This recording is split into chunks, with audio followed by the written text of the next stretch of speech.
K ശശിയും കൂട്ടരും CMPയിലേക്ക് ചർച്ച തുടരുന്നുവെന്ന നേതാക്കൾ. പാലക്കാട്ടെ മാർക്സിസ്റ്റ് വിമതരുടെ കൂട്ടായ്മയായ ഡെമോക്രാറ്റിക് മാർക്സിസ്റ്റ് ഫ്രണ്ട് CMPയിൽ ലയിക്കുന്നു. ഇത് സംബന്ധിച്ച് അനൌദ്യോഗിക ചർച്ചകൾ നടന്നതായി DFM നേതാക്കൾ അറിയിച്ചു.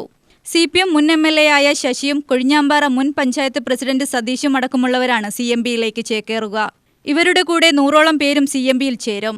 ഗതാഗത വകുപ്പ് മന്ത്രിയും CMP നേതാവുമായ CP ജോണുമായി ശശി ചർച്ച നടത്തിയതായി സതീഷ് പറഞ്ഞു. പാലക്കാട് ജില്ലയിൽ പ്രവർത്തിച്ചുകൊണ്ടിരിക്കുന്ന DMF അതിന്റെ തുടർ പ്രവർത്തനം എന്ന നിലയിൽ സംസ്ഥാന അടിസ്ഥാനത്തിലുള്ള യഥാർത്ഥ ഇടതുപക്ഷ രാഷ്ട്രീയത്തിന്റെ യോജിപ്പിന് ശ്രമിച്ചുകൊണ്ടിരിക്കുകയാണ്. ഇടതുപക്ഷ രാഷ്ട്രീയം ഉയർത്തിപ്പിടിക്കുന്ന സംസ്ഥാനത്തിലുള്ള എല്ലാവരുമായി ഒരു യോജിച്ച പ്ലാറ്റ്ഫോമിലേക്ക് നീങ്ങുന്നതിനാണ് ഇപ്പോൾ തീരുമാനിക്കുന്നതിന് വേണ്ടി പോകുന്നത്.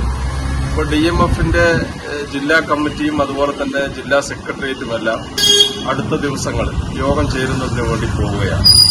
അതിനുശേഷം ഒരു യഥാർത്ഥ ഇടതുപക്ഷമായി പ്രവർത്തിക്കുന്ന സംസ്ഥാനത്തിലെ ചെറു കക്ഷികളുമായിട്ടെല്ലാം ഒരു യോജിപ്പിലെത്തി ഒരു ഇടതുപക്ഷ പ്ലാറ്റ്ഫോമായി ഈ കേരളത്തിൽ പ്രവർത്തിക്കുന്നതിനാണ്, സംസ്ഥാന അടിസ്ഥാനത്തിൽ വ്യാപിപ്പിക്കുന്നതിനാണ് ഞങ്ങൾ തുടർന്നുള്ള ദിവസങ്ങളിൽ ആലോചിക്കുന്നത്.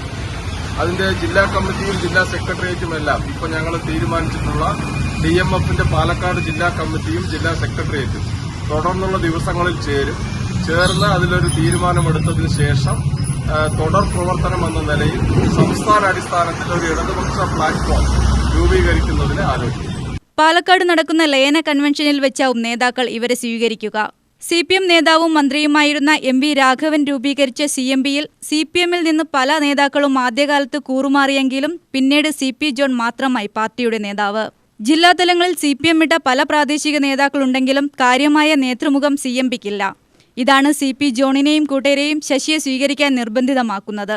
അതേസമയം ശശിയുടെ പ്രതിച്ഛായ പാർട്ടിക്ക് ദോഷമാകുമെന്ന് ഉപദേശിക്കുന്നവരും ആശങ്കപ്പെടുന്നവരും CMPയിലുണ്ട് താനും.